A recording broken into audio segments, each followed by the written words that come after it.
So today, samahan nyo ako gumawa na high protein na muffin. So pwede nating ibenta.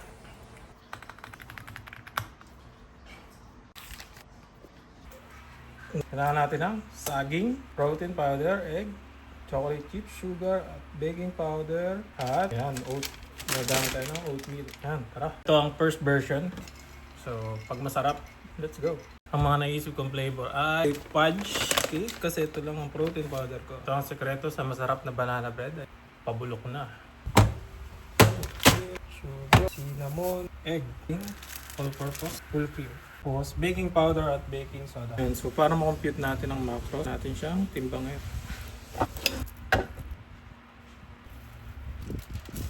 Sure lang. Yan. Scoop ng whey protein. Baking powder. Ang dami. Pinch of salt. Konting cinnamon powder. Made peanut butter. Latong oil. Medium egg. Okay. Ating gatas natin. Nakalimutan ko i-add konting chocolate chips, dark chocolate, vibrant lang.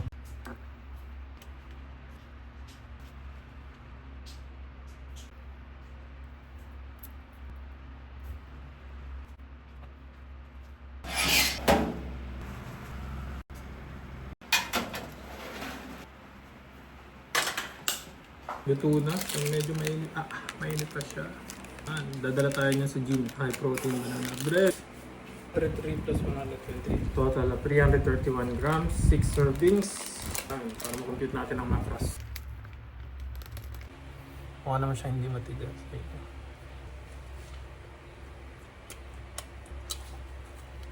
7 grams protein, 129 calories per muffin.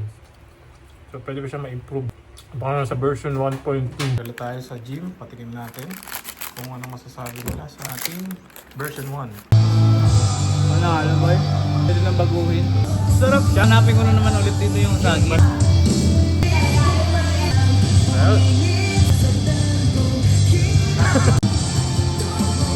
Honest reaction, pre. Masarap ko lang. Hindi matamis. Masarap. Masarap.